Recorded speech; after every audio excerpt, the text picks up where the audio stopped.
হযরতে বেলাল রাদিয়াল্লাহু তাআলা আনহুর তিনটি বৈশিষ্ট্য আছে। তার মধ্যে হযরতে বেলাল রাদিয়াল্লাহু তাআলা আনহুর প্রথম বৈশিষ্ট্য হচ্ছে, হযরতে বেলাল রাদিয়াল্লাহু তাআলা আনহু অত্যন্ত কালো মানুষ ছিলেন। হযরতে বেলাল রাদিয়াল্লাহু তাআলা আনহুর পিতা অভাবের কারণে হযরতে বেলাল রাদিয়াল্লাহু তাআলা আনহুকে বাজারে বিক্রয় করে দিয়েছিলেন আরবের ধনী ব্যক্তি উমাইয়া বিন খালকের কাছে। হযরতে বেলাল রাদিয়াল্লাহু তাআলা আনহুকে কিনে নিয়ে আসার পরে সংসারের যাবতীয় কাজ তিনি করাতেন। হযরতে বেলাল রাদিয়াল্লাহু তাআলা আনহু দিনের বেলায় সংসারের যাবতীয় কাজ করার পরে নিজের ঝুপড়িতে বসে বসে আল্লাহ এবং আল্লাহর রাসূলের নামের জিকির করতেন, আল্লাহু আহাদুন আল্লাহু আহাদুন। প্রতিদিনের ন্যায় সেদিনও হযরতে বেলাল রাদিয়াল্লাহু তাআলা আনহু দিনের বেলায় সংসারের কাজ করার পরে রাতের বেলায় নিজের ঝুপড়িতে বসে বসে আল্লাহ এবং আল্লাহ রাসূলের নামের জিকির করতেছে, আল্লাহু আহাদুন আল্লাহু আহাদুন। এদিকে উমাইয়া বিন খালক প্রসাব পায়খানা লেগেছে, উমাইয়া বিন খালক বেরিয়ে এসেছে রাতের বেলায়। এদিকে হযরতে বেলাল রাদিয়াল্লাহু তাআলা আনহুর ঘরে থেকে লাইটের আলো টিপটিপ করে জ্বলতেছে আর আওয়াজ ভেসে আসতেছে, আল্লাহু আহাদুন। আল্লাহ এবং আল্লাহ রাসূলের নামের জিকির করছেন, আল্লাহু আহাদুন আল্লাহু আহাদুন। এদারে উমাইয়া বিন খালক গুটি গুটি পায়ে হযরতে বেলাল রাদিয়াল্লাহু তাআলা আনহুর ঝুপড়ির দিকে গেলেন। গিয়ে দেখলেন যে ওই ঘরে হযরতে বেলাল রাদিয়াল্লাহু তাআলা আনহু আল্লাহ এবং আল্লাহ রাসূলের নামে জিকির করতেছে, আল্লাহু আহাদুন আল্লাহু আহাদুন। উমাইয়া বিন খালক হযরতে বেলাল রাদিয়াল্লাহু তাআলা আনহুকে জিজ্ঞাসা করলেন, হে বেলাল, তুমি কি করছো? হযরতে বেলাল রাদিয়াল্লাহু তাআলা আনহু বললেন, আমি আল্লাহ এবং আল্লাহ রাসূলের নামে জিকির করতেছি। উমাইয়া বিন খালক হযরতে বেলাল রাদিয়াল্লাহু তাআলা আনহুকে বললেন, হে বেলাল, তুমি কি জানো আমি ওই মুহাম্মদের জানে দুশমন, আল্লাহ এবং আল্লাহ রাসূলকে আমরা মানি না, আমরা ইসলামের বড় শত্রু। তুমি আমার ঘরে থেকে আমার খেয়ে আমার পরে আমার নিজ বাড়িতে থেকে তুমি আল্লাহ এবং আল্লাহ রাসূলের তুমি জিকির করতেছো, ওই মুহাম্মদের কালেমা তুমি পড়তেছো, ইয়া তুমি পড়া যাবে না, তুমি বন্ধ করো। হযরতে বেলাল রাদিয়াল্লাহু তাআলা আনহু উত্তর দিলেন, আপনার আমি কিনা গোলাম, আপনার সংসারের যাবতীয় কাজ করার পরে আমি রাত্রের বেলায় আল্লাহর কাজ করি, আল্লাহ এবং আল্লাহর রাসূলের নামে জিকির করেছি। এধারে উমাইয়া বিন খালক বললেন, হে বেলাল, তুমি কি শুনবে না? তোমাকে আমি কিনে নিয়ে এসেছি 100 দিরহামের পরিবর্তে বাজার থেকে, তুমি কি আমার কথা শুনবে না? তুমি আল্লাহ এবং আল্লাহ রাসূলের নামের জিকির বাদ দাও। এই কথা শুনে হযরতে বেলাল রাদিয়াল্লাহু তাআলা আনহু বললেন, হে উমাইয়া বিন খালক, তুমি শুনে রেখে দাও, ছেড়ে রেখে দাও।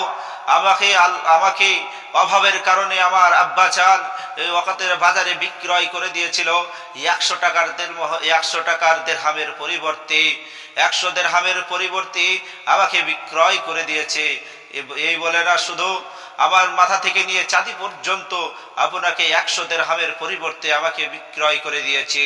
কিন্তু আমার এই মনটাকে, আমার এই দিলটাকে আমি আপনার কাছে বিক্রয় হওয়ার আগেই আমি এই মনটা আর এই দিলটাকে আমি আল্লাহর কাছে বিক্রয় করে দিয়েছি। এধারে উমাইয়া বিন খালক রেগে গিয়ে বললেন, হে বেলাল, তুমি ঠিকই বলেছো, কিন্তু আমার ঘরে বসে আমার খেয়ে আমার পরে এই মুহাম্মদ আর আল্লাহর নামের জিকির করা যাবে না। এধারে হযরতে বেলাল রাদিয়াল্লাহু তাআলা আনহু কোনো কথা না শুনে আল্লাহ এবং আল্লাহ রাসূলের নামে জিকির করতেছেন, আল্লাহু আহাদুন আল্লাহু আহাদুন। এধারে উমাইয়া বিন খালক মক্কার বড় কাফের বেঈমানদেরকে ডাকলেন, হযরতে উমরকে ডাকলেন, আব্বাসকে ডাকলেন, আবু তালেব, আবু লাহাব, আবু সুফিয়ান, উতবা, সাইবা সকলকে ডাকলেন, বড় বড় নেতাদেরকে ডাকলেন। দেখুন, হযরতে উমর ঈমান এনেছিল না, হযরতে আব্বাস ঈমান এনেছিল না, হযরতে হামজা ঈমান এনেছিল না, আবু লাহাব, আবু তালেব কেউ ঈমান এনেছিল না। তখন তাদেরকে ডাকা হলো কাবা শরীফের চাতারে। তখন যুক্তি করা হলো যে এই হযরতে বেলাল কোন সময় আল্লাহ এবং আল্লাহ রসুলের নামের জিকির করতেছে। আমি একবার নয়, দুইবার নয়, তিনবার হযরত বেলালকে আমি বললাম, তুমি আল্লাহ এবং আল্লাহ রসুলের নামের জিকির ছেড়ে দাও। আমার বাড়িতে বসে বসে আমার খেয়ে আমার পরে এই জিকির করা যাবে না। তখন হযরতে বেলাল রাদিয়াল্লাহু তাআলা আনহু উত্তর দিলেন, আমি মনটাকে আমি আল্লাহর কাছে বিক্রয় করে দিয়েছি, আমার দিলটাকে আমি আল্লাহর কাছে বিক্রয় করে দিয়েছি। এই বলছে উমাইয়া বিন খালক যখন এই কথাগুলো বড় বড় নেতাদের সামনে বললেন, নেতারা যুক্তি বার করলো। উমাইয়া বিন খালককে বলল, উট নিয়ে এসো। উমাইয়া বিন খালক উট নিয়ে আসা হলো এবং হযরতে বেলালের এক পায়ে দড়ি, উটের এক পায়ে দড়ি 4 কিলোমিটার হযরতে বেলাল রাদিয়াল্লাহু তাআলা আনহুকে মই টানার মতন টানিয়েছিল। আপনারা দেখবেন ট্রাক্টরে চাষ দিলে চাষের পরে ঢেলগুলো মোটা মোটা হয়ে থাকে, ওই ঢেল ভাঙার জন্য আবার মই দেওয়া হয়, ওই মই দিলে কার ঢেলগুলো ভাঙে। সেরকম করে হযরতে বেলাল রাদিয়াল্লাহু তাআলা আনহুকে সেইভাবে হযরতে বেলাল রাদিয়াল্লাহু তাআলা আনহুকে 4 কিলোমিটার ওই মই টানা মতন দাঁড় টেনেছিল। তখন ওই পাথরগুলো আপনার হযরতে বেলাল রাদিয়াল্লাহু তাআলা আনহুর গায়ে লেগে লেগে মাংস ছিঁড়ে ছিঁড়ে বের হলো। ওই কালো রঙের গা, ওই কালো রঙের শরীর হযরতে বেলাল রাদিয়াল্লাহু তাআলা আনহুর রক্তে লাল বর্ণের আকার ধারণ করেছিল। হযরতে বেলাল রাদিয়াল্লাহু তাআলা আনহুকে এত কষ্ট দিয়েছিল। কষ্ট দেওয়ার পরে হযরতে বেলাল রাদিয়াল্লাহু তাআলা আনহুকে রক্তে রক্তাক্ত হয়ে গেছে। হযরতে বেলাল রাদিয়াল্লাহু তাআলা আনহু রক্ত শূন্য হয়ে মৃত্যুর কাছে ঢেলে পড়েছে। তখন বড় বড় নেতারা বলল, হে উমাইয়া বিন খালক, আর না হযরতে বেলালকে জিজ্ঞাসা করো, বেলালকে জিজ্ঞাসা করো সে কি আর কালেমা পড়বে, আল্লাহকে মানবে। হযরতে বেলাল রাদিয়াল্লাহু তাআলা আনহুকে জিজ্ঞাসা করা হলো, হে বেলাল তুমি বলো যে আল্লাহ এবং আল্লাহ রসুলের নামে জিকির করবে কি ছাড়বে কি না। হযরতে বেলাল রাদিয়াল্লাহু তাআলা আনহু বললেন, আমার গায়ে এক ফোঁটা রক্ত থাকতে, আমার শরীরে এক বিন্দু জান থাকতে আমি কোন সময় আল্লাহ এবং আল্লাহ রসুলের নামের জিকির আমি ছাড়তে পারবো না। আল্লাহু আহাদুন আল্লাহু আহাদুন বলে হযরতে বেলাল রাদিয়াল্লাহু তাআলা আনহু জিকির করতেছেন। এধারে এক সময় কাবা শরীফের চাতারে এক যুবক এসে দাঁড়ালো। সেই যুবক এসে বলল, হে ভাইরা এখানে কি হচ্ছে। সেই উমাইয়া বিন খালক তখন সেই যুবককে বলল, এটা আমার কিনা গোলাম, কিন্তু আমার কথা শোনে না। আমি যা বারণ করি তাই শোনে। আমি বারণ করতেছি আল্লাহ এবং আল্লাহ রসুলের নামে জিকির করতে বারণ করছি, কিন্তু সে শোনে না। আল্লাহ এবং আল্লাহ রসুলের নামে জিকির করতেছে এবং তাকে 4 কিলোমিটার মই টানার মতন আমি টানিয়ে নিয়ে এসেছি।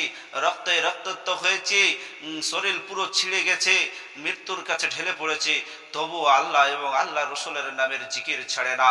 তখন সেই যুবক বলল, সেই যুবক ছিল ইবলিস শয়তান। সেই শয়তান তখন যুক্তি দেয় যে তোমরা কিসে আঘাত করেছো, তোমরা কিসে আঘাত করেছো, আর বেলাল কি থেকে বলছে তোমরা কি শুনেছো। তখন উমাইয়া বিন খালক আর বড় বড় নেতারা বলল, না তো আমরা শুনি না, আমরা তো শরীরে আঘাত করেছি, কিন্তু যে মুখ দিয়ে সে আল্লাহ এবং আল্লাহ রসুলের নামে জিকির করতেছে সেই মুখে কি তোমরা আঘাত করেছো, সেই জিভেতে কি আঘাত করেছো।